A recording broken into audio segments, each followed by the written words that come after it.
We're in this series called Overflow, and this whole idea stems from this one thought, that what's in your heart will overflow in your life.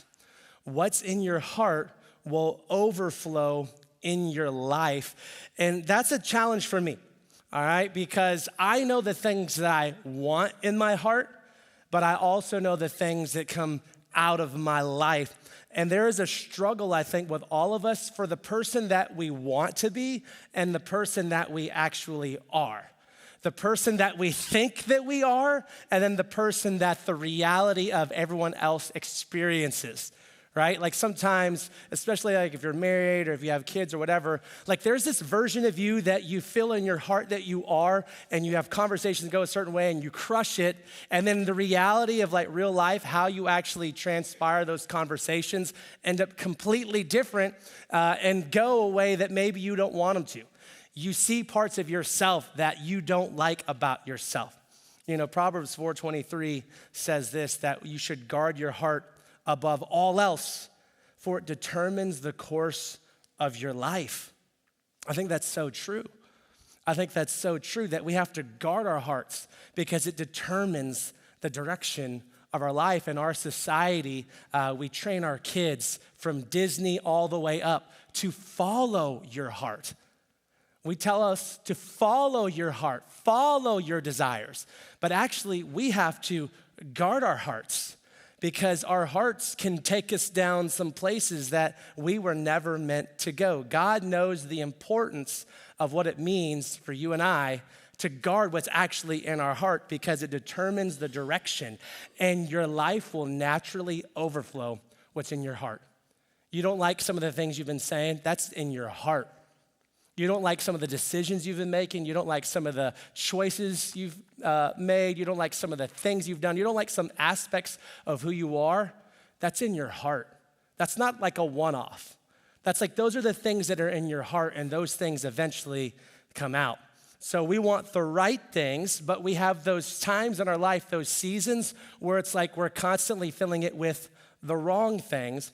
And that happened in actually the New Testament. In Mark chapter 7, there is a kind of this part where Jesus is walking around with his disciples, and it said the Pharisees were very frustrated with Jesus's disciples. And the Pharisees were frustrated because they were the religious leaders. Now here comes Jesus on the scene, and he represents God as well, except he represents God in a way that no one had ever heard before.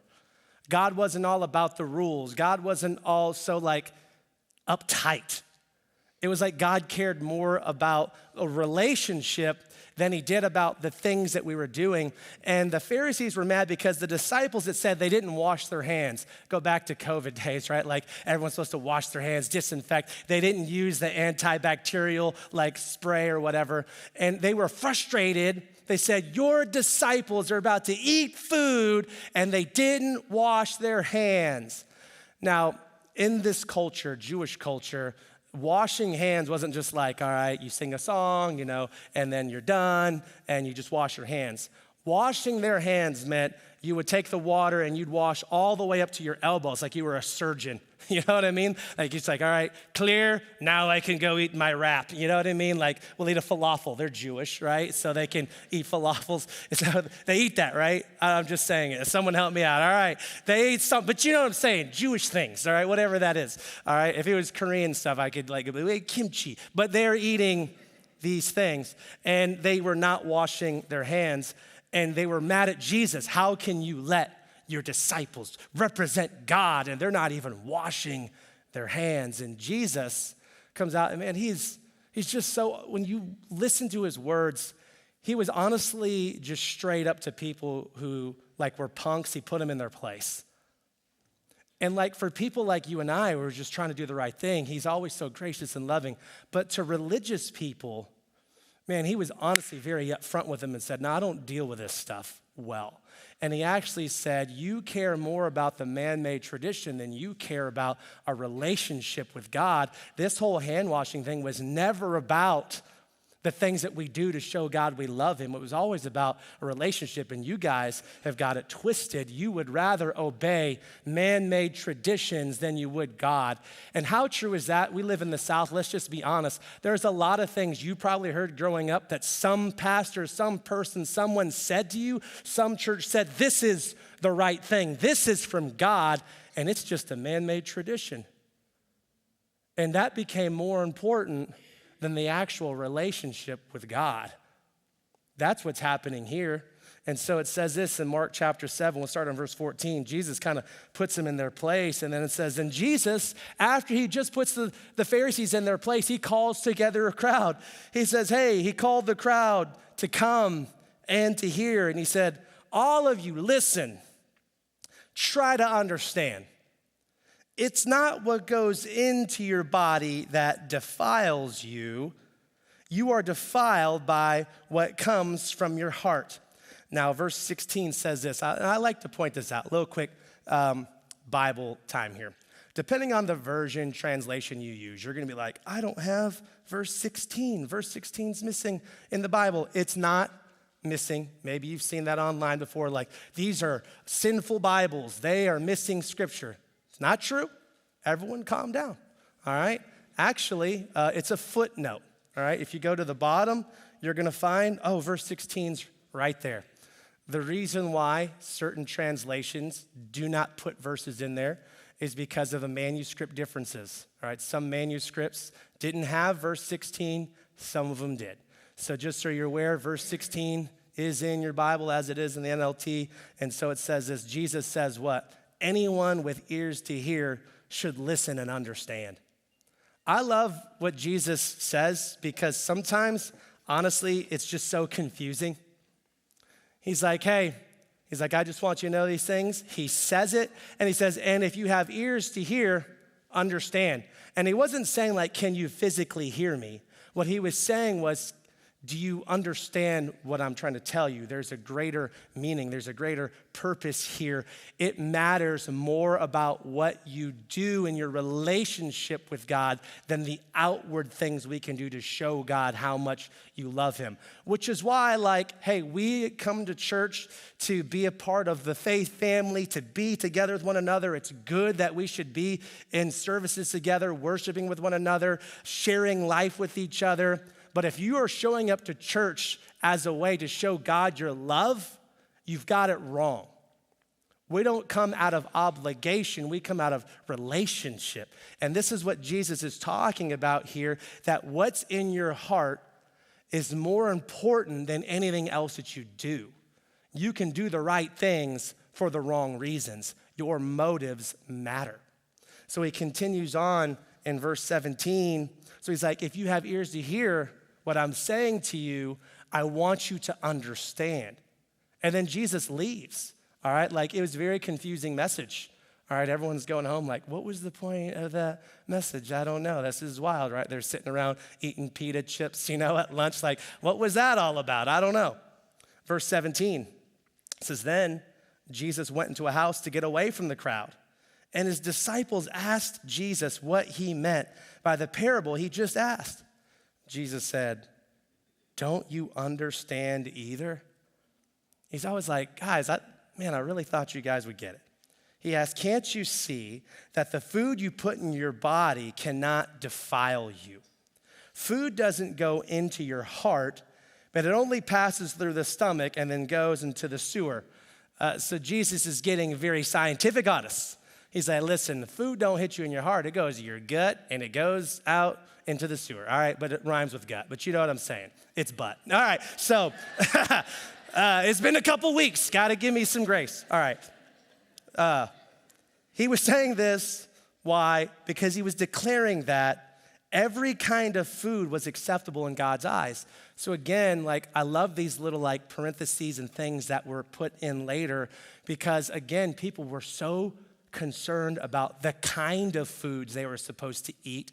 And yet Jesus was saying, none of that stuff defiles you.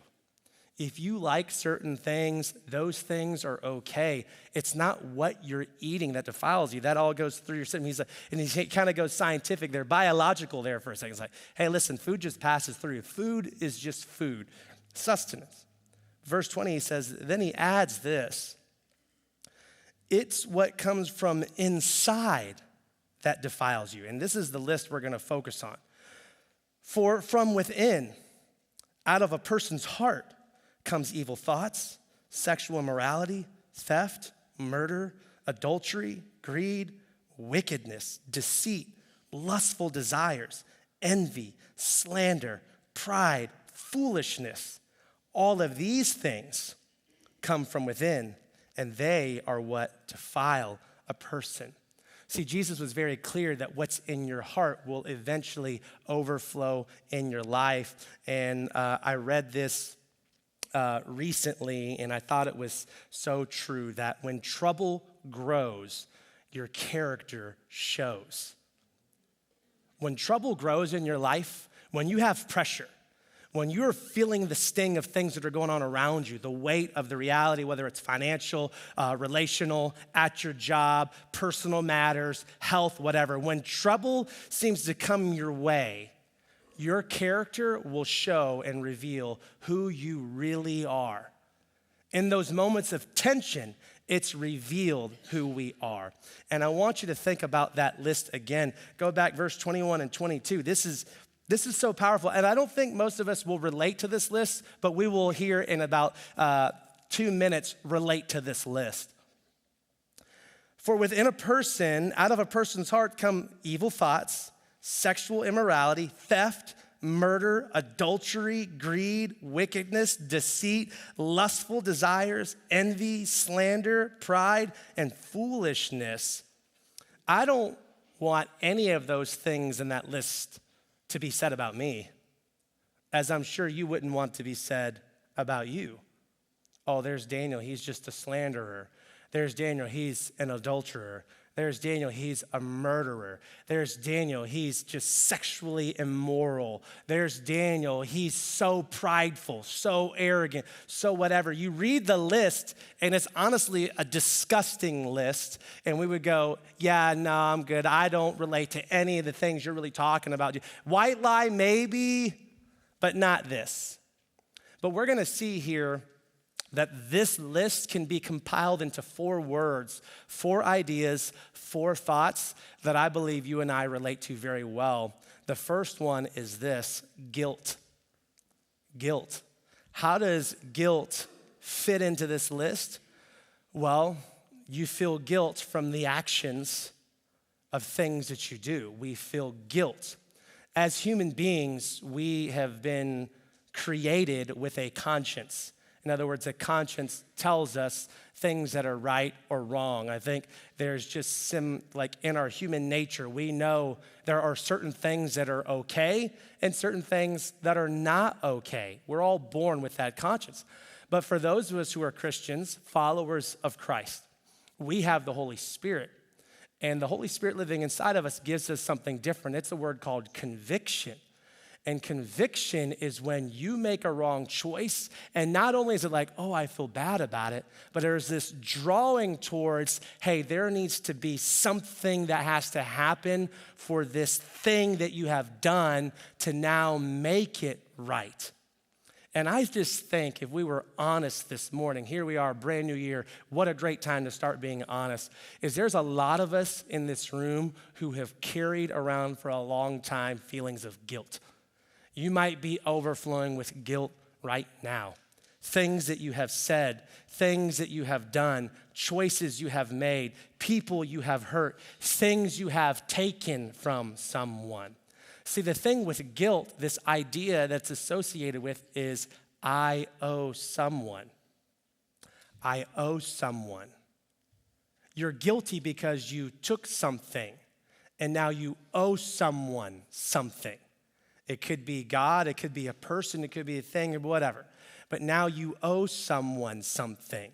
And the only way to get rid of guilt is this: we free ourselves from guilt by confession. And this is where most of us stop because we don't want to confess that maybe we have done some things that we don't really like. But confession is the only way to get rid of guilt. Psalm 32:5, this is David kind of confessing here. I love what he says. He says, finally, I have confessed all of my sins to you. He's talking to God. He's like, I've confessed some of them. No, he says, I've confessed all of my sins to you, and I stopped trying to hide my guilt. The one person you can't hide your guilt from is God. He knows it. And he said, I said to myself, I will confess my rebellion to the Lord. And guess what happens? You forgave me. All my guilt is gone. The only way you're going to get rid of guilt is confession.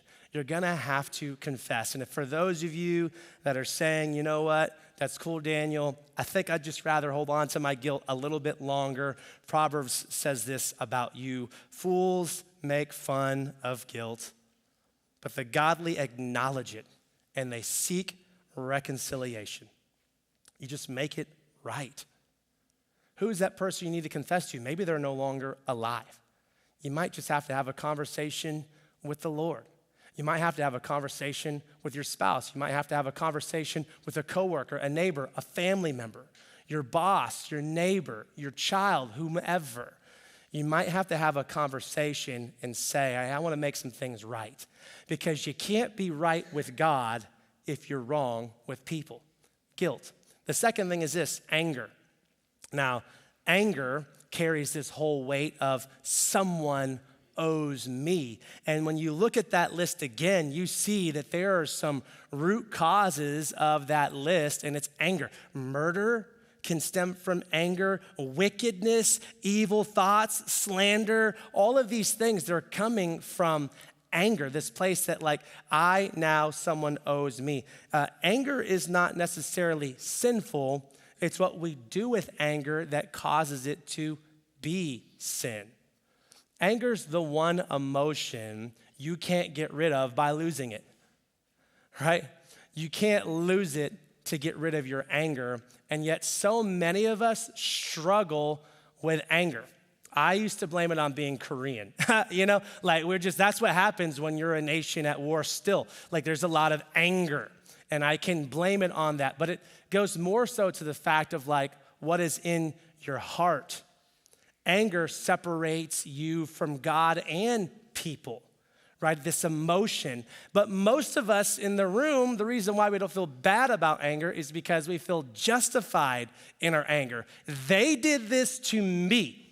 This happened to me. This is what was said to me. They took this from me. And so because they took it away from me, I have every right to be the way that I am. I can be angry, and it's not my fault what I say. It's not my fault what I do. It's not my fault the actions that I take, because they're the one that caused it in me. And so we brush it off.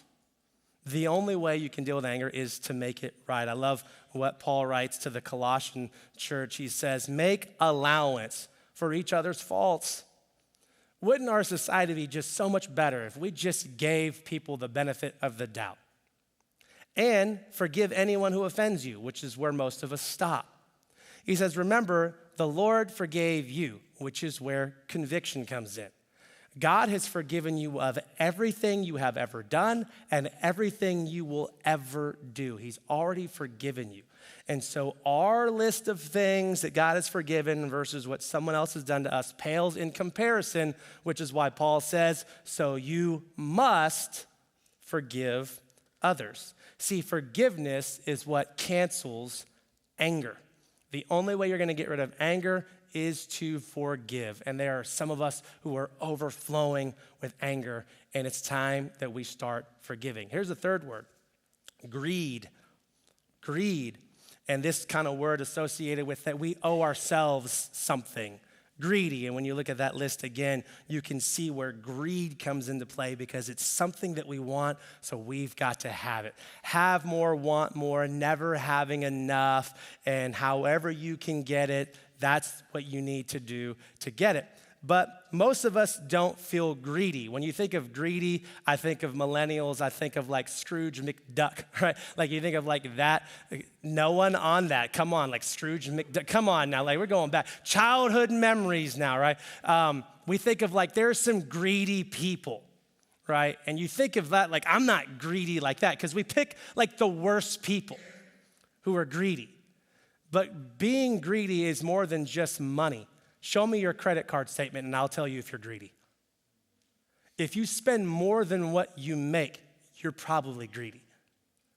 If you are swimming in your ears in debt, you're probably greedy. If you have to have new things, nice stuff, just because you can afford the payment, you're probably greedy. And when I look at that list, I see it in myself that there are some areas where I'm greedy. No one wants to say greedy. Sounds bad. But a lot of us are greedy. Greed is an appetite, and the more you feed it, the more it grows. The more you give it something, the more it has to have. So, how do you move forward with greed? I think we kind of understand what's coming here, but Paul writes this to a young pastor named Timothy. He says this is true godliness. It's contentment. It's itself great wealth. Just being content with the things that we have. Just being content with life. I think that's the sad thing, because in America, we're taught to not be content. You can't be content. When it's like, why? Why can't I be content? Why can't I look around and see the family God has given me, or the house God has given me, or the job God has given me, or the life God has given me, and to go, you know what? Like, God, hey, you want to throw blessings my way? Like, I'm taking that for sure. But at the same time, I'm okay if I don't get anything else. I don't need it. Contentment. He says, after all, we brought nothing with us when we came into the world, and we can't take anything with us when we leave it. How true is that? Some of us are just living our lives for stuff that someone else is going to get and sell anyways. So if we have enough food and clothing, let us be content. Contentment. That's the only way we learn to have an open hand mentality. God, I don't want to be greedy. I want to give back. I'm going to give. That's why we talk about like Cornerstone. Like, it's so important. Like, for those of us who are followers of Christ, like, we give because God first gave. We share because we see that Jesus shares. Like, we follow his example. So that doesn't mean you can't be wealthy. All right, let's like cut that here. I'm not saying no one in the room can't be wealthy. Everyone needs to be poor. What we're saying is we can be content with the life God has given us. That doesn't mean we don't try hard. That doesn't mean we don't use our skill sets or in our workplace or be successful and make money. But it does mean, what are you doing it for? What is the purpose behind it? Learn contentment. And I'm telling you, it's so much better over there. And hey, I'm just telling you, it's like the only debt that I have being our house right now. Man, it's so awesome to just use your money however you want instead of being told where it's supposed to go. Just saying, contentment. The last word is this: jealousy. Jealousy. Jealousy is an ugly thing because it's this idea that God owes me something. Most of us, who's that dude? I don't even know what sings. I still get jealous. You know what I'm saying? Like that song. All right. That's the first time I sang in a while. A little self-conscious. I can't hear out of this ear. All right. So I'm just saying I didn't auto-tune that or nothing online. That was just legit straight up voice right there. Jealousy is ugly, right? Jealousy is ugly because we do things we don't want to do. We make actions and say stuff that we don't want to. Jealousy just hits different. Jealousy's sneaky. Jealousy is one of those things that you don't think you're doing, but in reality is you actually are. Jealousy is like wishing others lose because you're not winning. Jealousy is hoping people lose stuff that they have that you want. Jealousy is cheering when someone else doesn't get something. That jealousy is ugly. It's like, give me what I deserve. Jealousy fills us with pride. It refuses to let others be better than you.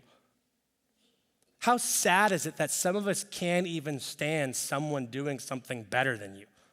When the reality is, someone in this world is better than you. I have come to that conclusion a long time ago that I am not going to be the best communicator alive. And that's okay. I can be the best half Korean one, right? That lives in Gadsden. I'm the only one, so that's it. I'm okay with that. I am okay with that. I have realized as a pastor, I'm not going to be the best pastor. I will not have the largest church. I will not have whatever. I won't have all these things. And you know what? That's okay. And I've learned that it's okay because God blesses people in different ways. His expressions of how he chooses to show his goodness to different people, to me, is amazing because God isn't the same cookie cutter God. It's like everyone's life must look like this. It's different, but jealousy hits different. And if you're not careful, you start to hold grudges, and we think it's against the person, but the reality is you're holding a grudge against God. He's not giving me what I deserve, whatever it is. See, it's different. Galatians 1:10, Paul writes it this way to the Galatian church. He says, hey, obviously, Paul's like, I'm not trying to win the approval of people. At this point, Paul was just like a G. He was like, I don't even care what you think about me. He's like, I only care about God. He's like, that's all I care about. He's like, if pleasing people were my goal, I would not be Christ's servant. You know, sometimes the hardest thing as a Christian is to do your thing. Sometimes it ticks people off, but you're just doing the right thing.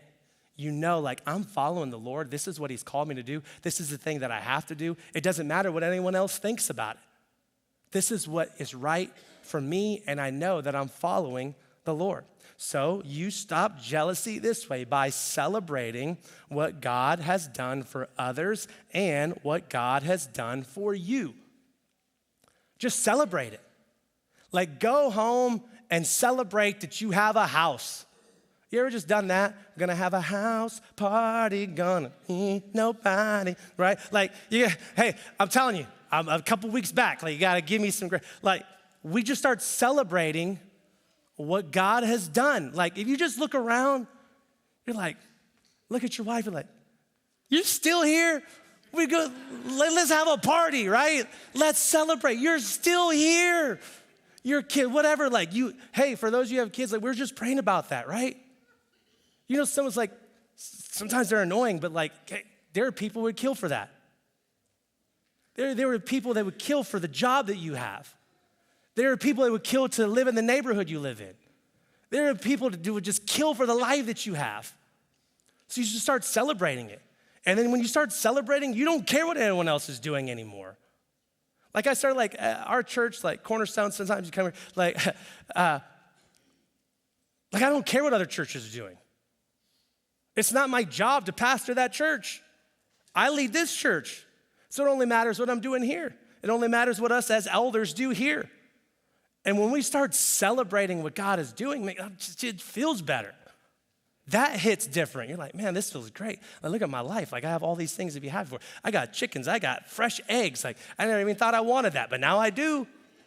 Right? I got all these, it's crazy. That's awesome. Philippians 2 says this. Paul writes it to the Philippian church. He says, don't be selfish. And we tell our kids that don't be selfish. Don't try to impress others. How many of us, that's our whole life, just trying to impress people?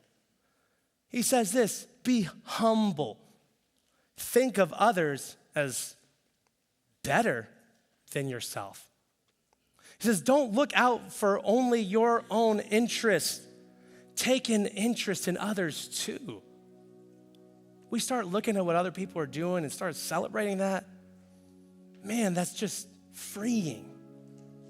You don't have that jealousy weighing you down. Our hearts overflow into our lives. So the question this morning is very simple. What is your life showing today? Guilt, anger, greed, jealousy, words that maybe you would never have associated with yourself until this morning. You might have now started associating it with you just a little bit. This has been our verse all year. Last February, we kicked it off. This has been the verse. Colossians says this. So what are we supposed to do? Let your roots grow down into him, God. Let your lives be built on Jesus. Then your faith will grow strong in the truth you were taught. And what will happen? You will overflow with thankfulness. We build our life on Jesus. We start saying, Lord, I'm gonna build my life on things that matter to you. I'm gonna start confessing. I'm gonna start making things right. I'm gonna realize that I can be content. I wanna celebrate what you're doing. God, I wanna build my life on you. And your heart begins to overflow with thankfulness. You're getting stronger in God's word. You're starting to grow. There are some of you who've been at Cornerstone for a long time now. Hey, maybe it's time for some of you to start that growing process of, all right, it's time for me to take this next step in my faith and see what God will do. So what's in your heart? You don't have to say anything because your life already shows it.